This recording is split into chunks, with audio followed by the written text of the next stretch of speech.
Flores y ahora continuamos la sesión con un tema que ver sobre la plataforma EVIA, era 2007, que es puesto por el señor José Luis Halcón Camas. Buenos días, ya casi buenas tardes. Mi nombre es José Luis Halcón Camas, y al igual que mi compañero anterior, pertenezco a IES Las Aguas de Sevilla, y la ponencia que voy a tratar se llama la plataforma EVIA, era 2007, y trata sobre una experiencia que hemos realizado sobre el curso de cuarto de la ESO, la opción A. La ponencia, aunque se llama la plataforma EVIA, era 2007, la podríamos subtitular a modo, digamos, de comprenderla mejor, cómo se pueden trabajar las matemáticas de una forma digital. La intención, durante todo el tiempo, era intentar evitar la pizarra y el papel. Para explicar cómo lo hemos hecho, he dividido la ponencia en 4 partes. Una que trata sobre la motivación, cómo llegamos a plantear cómo podíamos trabajar, por qué queríamos trabajar de esa manera. Las dos siguientes tratan el bloque fuerte, es el 2007 que nos dio el cómo trabajar, y la plataforma EVIA que nos proporcionó el sitio, el lugar donde trabajar. Por último, comentaré pues cuál es la actualidad de este trabajo y algunas de las referencias que hemos llegado. En primer lugar, pues bueno, comentar que la motivación empezó, como han dicho los ponentes anteriores en la inauguración, de querer incorporar lo que son las nuevas tecnologías al sistema educativo. Entonces uno empieza a navegar y conocemos el descarte. ¿Qué es lo que pasa con el descarte cuando lo conocemos? Pues al principio vemos el descarte, empezamos a pinchar en unidades didácticas, aplicaciones, es todo un mundo perfecto, pero no sabemos cómo hacerlo. Entonces, lo primero que hicimos es coger apuntes de ahí, ideas, sugerencias de cómo están montadas las unidades didácticas e intentar exponerlas directamente en clase. Esa forma de trabajar, aunque la podríamos llamar TIC porque estamos realizando, digamos, una utilización de un recurso web, pero quedaba un tanto lejos de los alumnos. ¿Qué hicimos en una segunda opción? Pues dábamos a los alumnos el enlace que queríamos que viesen y simplemente, pues, en lo que son muchas veces las clases que utilizamos de refuerzo, de ampliación o simplemente curiosidad, los alumnos se metían en esos enlaces y miraban qué era lo que había.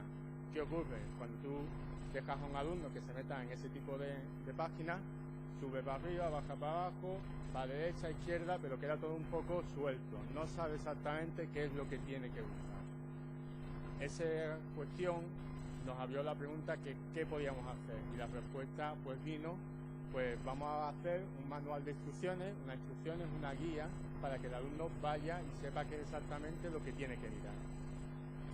Entonces, a partir de ahí surgió, nos encontramos con el proyecto EDA. El proyecto EDA era una forma en la que nos organizaba, nos daba la sensación, la estructura, nos decía cómo podíamos trabajar, qué objetivos, cuáles eran las pautas que había que hacer, y dio un poco la organización.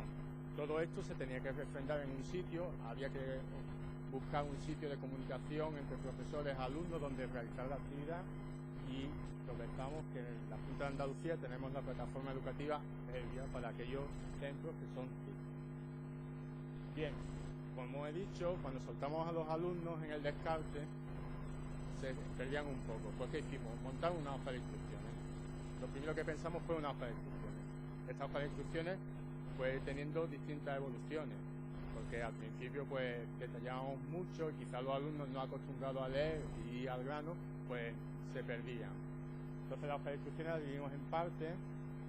Una parte general donde le preguntaba al alumno si estaba en el lugar adecuado, si estaba en su lugar de trabajo, en la carpeta de la unidad correspondiente, y una segunda parte donde poníamos el índice de la unidad didáctica que estamos trabajando. En rojo la parte que ya estaba hecha y en negro la que tenían que buscar. Posteriormente abajo colocábamos los enlaces, y en los enlaces pues eran donde estaban ese guión. Esto sufrió un cambio porque al principio el guión, digamos, las pautas que le dimos en los temas, ocurría que eran un poco lo que yo había pensado. Luego descubrimos que los alumnos lo que buscaban era precisamente ese índice, esa frase. Así que, bueno, fuimos flexibles e incluimos eso. ¿Qué ocurre cuando damos las instrucciones? Crean sus propios apuntes, dentro de las instrucciones le dice que abran un procesador de texto. Normalmente nosotros trabajamos con el Guadaline y había en el Writer. ¿Qué ocurre? Van copiando ahí sus apuntes. Al principio, sinceramente, un poco desastre, ¿no? Pero posteriormente fueron evolucionando. Esta página, bueno, esta pantalla es un poco la evolución que han ido, y vean cómo van creando sus apuntes. Yo les insistía en que pusieran ejemplos y quiero llamar la atención. Ahí hay una parte donde aparecen unas fracciones. Eso es el editor de fórmula. Puede parecer muy sencillo, pero cojan a un alumno que ustedes tienen y díganle que en el Word o en el Writer o cualquier procesador de texto, pues escriban una fracción, una raíz, una potencia, distintas fórmulas matemáticas. Lo terminaron aprendiendo. ¿Qué ocurría? Para ver si esos apuntes estaban bien, nos preguntamos qué podíamos hacer. Y todo es un poco constructivo. Nos dimos cuenta que, bueno, ya que tenían los apuntes y que en el descarte te ofrecían una serie de pantallas, pues vamos a ver si esos ejercicios lo han entendido. Hicimos una hoja de ejercicios que, como he dicho, en todo el proceso hubo una evolución. Esa evolución corresponde a que tuvimos que ver qué era el concepto de solución, lo que yo esperaba que los alumnos me escribiesen y lo que ellos entendían. Ahí en la hoja de instrucciones, en la hoja, de ejercicio, incluimos unas pantallas, hicimos pantallazos señalando qué era lo que tenían que escribir exactamente, a qué tenían que prestar atención. Y al mismo tiempo, pues yo puse ejercicio al inicio, pusimos ejercicios donde las variables no tuve mucha atención. Posteriormente nos dimos cuenta que en algunas pantallitas del descarte hay límites y que había que comprobar que esos ejercicios se podían hacer con dichas pantallitas. Bien, había habido aprendizaje, porque quizá el alumno simplemente aprende a dar una tecla, a darle al botón. Bueno, pues realizamos un examen en grupo. Estamos trabajando y el examen en grupo correspondía únicamente, pues, con una hoja de ejercicio. Este es un ejemplo de una hoja de ejercicio de la que utilizamos para ver que los apuntes estaban bien, y esto es un examen. Lo que evidentemente está en rojo señalado es porque está mal. Bien, he hablado de lo que son la hoja de instrucciones, que posibilita la opción de hacer apuntes, la hoja de ejercicio y el examen en grupo. Pero eso fue la idea inicial. ¿Qué ocurre? Conforme vas trabajando van surgiendo cuestiones. Lo primero es que creamos, y eso nos lo proporcionó, era 2007, unos documentos generales con una encuesta. En esa encuesta se preguntaba sobre la motivación, una encuesta inicial sobre motivación, qué era lo que ellos pensaban, para qué utilizaban el ordenador. Tenemos que darnos cuenta que nuestra intención era pasar del ordenador o de internet como lugar de ocio, como sitio de ocio, a como instrumento de aprendizaje. Y entonces en los documentos generales hemos hecho una evolución con una encuesta inicial para ver cuál era su intención, cuál era, digamos, su expectativa, y una encuesta final donde se ve la evolución que ha habido. También incluimos un documento en el que se llama ¿pero esto qué es?, puesto que ellos están acostumbrados a que le dejamos el ordenador, le decíamos el enlace, pero no sabían exactamente qué.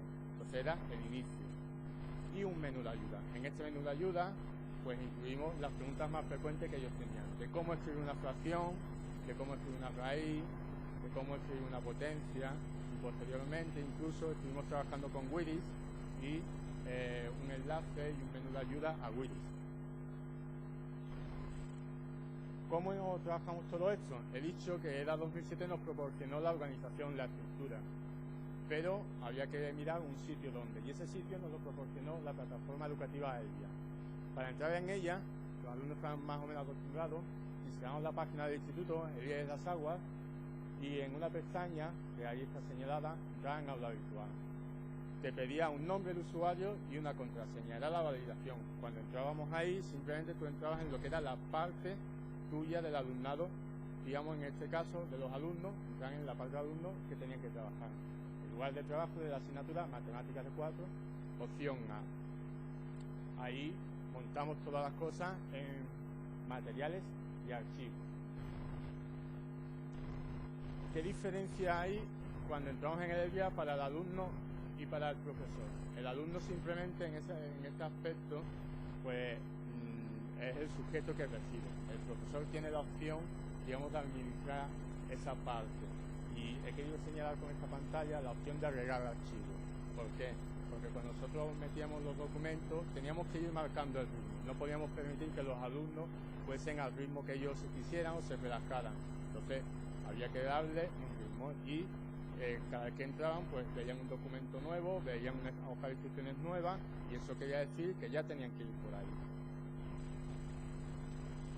Bien, esto es dentro de lo que es una unidad didáctica, pues lo que es al final. Ahí tienen las distintas hojas de ejercicio, las distintas hojas de instrucciones y por último el examen. El examen lo colocábamos justo 5 minutos antes, lo colgábamos sin ningún tipo de problema, los alumnos se lo descargaban y directamente empezaban a solucionarlo. El examen era, como he dicho antes, un conjunto de ejercicios que se les permitían los enlaces y evidentemente aquellos alumnos que habían tenido más interés, que habían aprendido, prácticamente sabían a dónde tenían que ir. Aquellos que habían pasado un poco más, pues tenían mucho mayor problema y perdían más tiempo. Bien, ¿termina todo con esto? No, han hecho la hoja de instrucciones, han hecho los ejercicios, los apuntes, el examen, pero lo que permite, y digamos la gran ventaja de la plataforma del día es que permite un correo interno. Los alumnos, una vez que terminaban la hoja de ejercicio, o yo les decía 5 minutos antes de que termine la clase, nos tenían que mandar por correo interno aquello que habían hecho. Entonces entraban las pestañas de contactos, correo interno, mensajería grupal, usuario seleccionado, asunto, mensaje, enganchaban el documento que habían hecho, señalaban, digamos, nuestro correo electrónico y nos lo mandaban. Aquí tienen, ¿no? Una parte en la que hay varios documentos que yo recibí ya prácticamente al final. Termina aquí empieza el gran trabajo del profesor. A medida que fuimos avanzando, los alumnos al principio tenían muchas dudas, cuando cogieron la dinámica, cuando fueron aprendiendo el menú de ayuda, todo fue bastante cómodo. Pero ahora ha llegado el gran trabajo del profesor, y es coger esos documentos que te han mandado, abrirlos, revisarlos, corregirlos y devolvérselos, señalándole cuáles son los fallos y dándole una puntuación. Aquellos que tenían muchos fallos tenían que darse más prisa, tenían que recuperar ese tiempo. El aprendizaje tenía que ser en condiciones, no podía ser mando la hoja de ejercicio y aquí se acaba, no, o sea, había una nota. De hecho, en los documentos generales se le daban las condiciones y los porcentajes de lo que valía cada hoja de instrucciones, cada hoja de ejercicio, lo que valían los apuntes, lo que valía el examen, así que quedaba muy claro y había una condición de qué tenían que hacer. Bien, ya voy a ir a la última parte, que es cómo está en la actualidad. En la actualidad, pues después de hacer distintas unidades didácticas, hemos hecho pues enteros, fracciones y porcentajes, potencias y raíces, proporcionalidad numérica, ecuaciones de primer y segundo grado, sistemas de ecuaciones. Hemos montado una página web y además bueno, hemos trabajado ahí, como aparece ahí, con Wiki. Entonces en la página web hemos puesto la unidad didáctica, la relación que existe con el descarte, y he querido añadir estos dibujitos para que se reconozca quiénes son los autores y las pestañas de al lado donde vienen las distintas hojas de ejercicio. Se puede visitar esta página web dentro de lo que ponen en el Google EDA 2007 materiales, y ahí podrán encontrar este documento y trabajar con él directamente en clase, o si quieren bajárselo y meterlo en la parte interna. Y en Elvia nosotros la hemos colocado dentro ya a nivel interno en lo que es, he hablado antes de que había una parte de archivos y materiales, pero hay otra parte que es sitio. Y aquí vamos a colocar el enlace de web para que cuando entremos ahí directamente esté. Como resultado quería comentar dos pantallitas. Una, lo que han comentado algunos alumnos, y es que ellos esperaban que trabajar con ordenadores era como jugar, y han visto que no es jugar, han visto que hay que trabajar. No obstante, lo que dicen es que es mejor trabajar en grupo y con ordenadores que trabajar solo y cogiendo apuntes. Entonces al final la experiencia ha sido positiva, le ha gustado, porque una vez que cogieron la dinámica, yo recuerdo llegar a clase, encender los ordenadores y ellos mismos, sin decirle absolutamente nada, se colocaban a trabajar. Y por último, algo que he guardado, que son las carpetas de los grupos, porque a la hora de poner la nota he querido evaluar cómo han ido evolucionando, cómo eran los primeros apuntes, cómo han sido los últimos, cómo han ido desarrollando la hoja de ejercicio, y los avances han sido bastante buenos.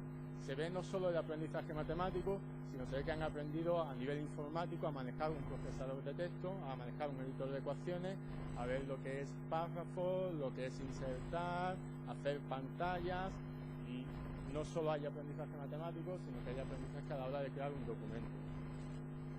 Por último, aquí una foto de unos momentos, ¿no? Y querer también comentar que dentro del grupo de cuarto de eso teníamos digamos, 3 chicos sordos y una profesora de apoyo, y no ha habido ningún problema con los chicos sordos. O sea, para ellos trabajar con el ordenador pues ha sido muy positivo. Iban a su historia, ponían mucho interés y iban tirando para adelante. Lo que en este experimento he querido dejar claro es que hemos sustituido el libro, digamos, hemos sustituido el libro por el descarte. No hemos utilizado el libro en ningún momento. Ya el libro de texto empieza a desaparecer, lo podemos complementar, pero ya deja de ser algo principal. El descarte empieza a ocupar, o los enlaces web que nosotros busquemos empiezan a ocupar ese sitio. El cuaderno también ha desaparecido para nosotros. Empieza a tener sentido lo que es la pantalla del ordenador, lo que es un documento, lo que es la calculadora, ya digamos, a mantener sus propios apuntes. Ellos venían en ocasiones con su pendrive, guardaban sus archivos, se venían a casa y seguían con eso. Aunque aquí no lo comento, pero evidentemente para contrastar que ese aprendizaje no solo había sido del grupo, había un examen a toda clásico de papel y boli individual, ¿no? Que también tenían que hacer. Y bueno, los resultados la verdad es que también mejoraron. O sea, no puedo decir que esto solamente mejoró la parte informática, sino que el examen clásico también mejoró mucho. Y nada, darle las gracias a ellos que participaron, su comportamiento fue exquisito, la verdad es que fue bastante bueno. Darle las gracias, digamos, a mis compañeros, a Pilar, que está ahí, y Ángeles, que aportaron sus ideas y me ayudaron bastante. Y bueno, yo espero haber abierto o darles unas pequeñas ideas para que pues vayan profundizando o encuentren simplemente una nueva alternativa a cómo enseñar las matemáticas. Espero que les guste y que en esa línea de trabajo encuentren gran satisfacción como la he encontrado yo. Muchas gracias.